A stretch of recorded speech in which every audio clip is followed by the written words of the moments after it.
नमस्कार, मैं हूं संजय सरवरे और आप देख रहे हैं संजय सरवरे समाचार। खबरों की शुरुआत में बात करेंगे इस वक्त की एक बड़ी खबर की। शासकीय सिस्टम में लोगों की शिकायतों का कोई मूल्य नहीं होता। यही कारण होता है कई बार ये लापरवाही प्रशासन के लिए काफ़ी महंगी पड़ जाती है।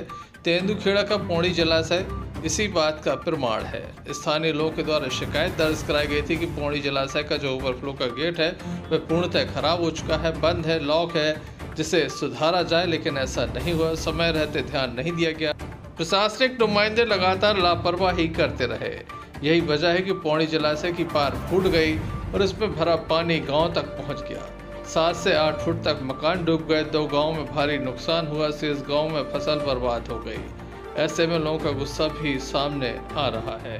आज केंद्रीय मंत्री प्रहलाद पटेल क्षेत्र के दौरे पर थे। उनके द्वारा पौड़ी जलाशय के समीप के गांव का निरीक्षण किया गया। हर संभव मदद का आश्वासन दिया गया। ग्रामीणों की समस्याओं को सुना गया।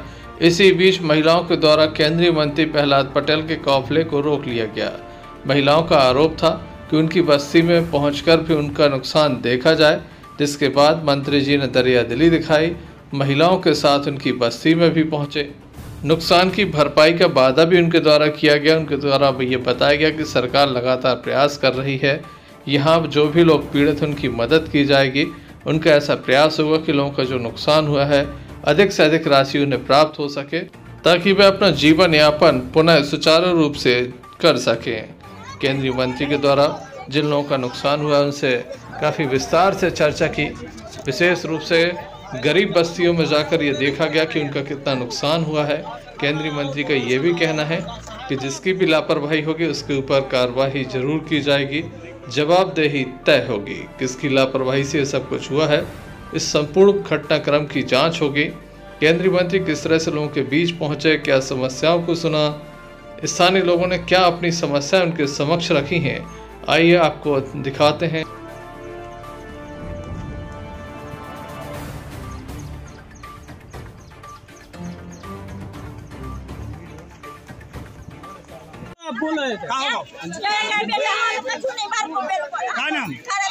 का नाम कली भाई नाम मकान है। कली कौन जा कोई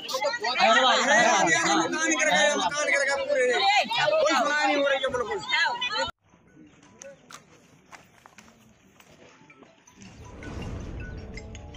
कितने घर हैं सर? पूरा मोहल्ला ही बैठो गो, तैसे पूरा मोहल्ला ही बैठो है। मंत्री जी ने खुद देखो है, बताइए। देख तो आगे कहानी तो बोला तो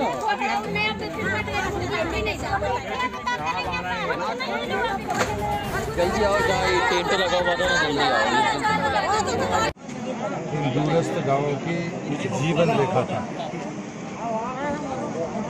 जिसकी भी गैर जिम्मेदारी के कारण ये क्षति हुई है, उसके खिलाफ जांच भी होनी चाहिए और सख्त कार्रवाई होनी चाहिए, नंबर 1। नंबर 2 कि बड़े पैमाने पर जो परिवारों का नुकसान हुआ है, और तीसरा खेती का नुकसान हुआ है, उस पर सरकार सर्वेक्षण कर रही है। और मैं विश्वास करता हूं कि हमारी कोशिश होगी कि हम उनको पर्याप्त ऐसी राशि उपलब्ध कराएं ताकि वो संभल सकें। तीसरा, हमारे विधायक जी और प्रशासन, जो जिला प्रशासन है, उसने आकर जो काम किया उससे कम से कम जनहानि नहीं हुई, पशुधन की हानि नहीं हुई, लेकिन धन हानि हुई है। रोजमर्रा की चीजों के लिए जो पीड़ित परिवार है, आज क्योंकि वर्षा काल है और इस आपदा में कठिनाइयां ज़्यादा होती हैं, उनको ध्यान में रखकर मैं समाज के तमाम वर्गों से मैंने निवेदन किया है। और मुझे इस बात की खुशी है कि संस्थाएं, कुछ फाउंडेशंस आकर इस राहत में अपनी मदद कर रहे हैं। मैं यही चाहूँगा कि जो मिट्टी के मकान हैं, जो अभी गीले हो गए हैं, कल 4 महीने 5 महीने बाद कई बार वो धराशायी हो सकते हैं, तो दुर्घटनाएं होती हैं। ऐसा मेरा आपदाओं का अनुभव है, और इसलिए उस नाते मैंने प्रशासन को भी सचेत किया है, गांव के लोगों से भी निवेदन किया है और उनके परिवार के लोगों से भी किया है। तात्कालिक राहत के लिए उनको जो कुछ और लगेगा सरकार कर रही है, इसमें कोई दो मत नहीं, सरकार करेगी, इसमें भी कोई संदेह किसी को नहीं होना चाहिए। लेकिन मैं मानता हूँ कि मानवीय आधार पर समाज को भी इस आपदा में मदद करनी चाहिए कि अगली बरसात के पहले ये क्लोजर हो जाए, क्योंकि अगर तालाब में पानी नहीं भरा तो आसपास के गांव का जीवन दूभर हो जाएगा। मैं इसलिए एक जिम्मेदारी से कहूंगा कि सरकार इस बात को जरूर प्राथमिकता के साथ ध्यान देगी। जो दोषी होंगे उनके खिलाफ सख्त कार्रवाई होगी। जल्द ही मिलते हैं अपनी अगली खबर के साथ। देखते रहिए संजय सरवरिया समाचार। नमस्कार। संजय सरवरिया समाचार।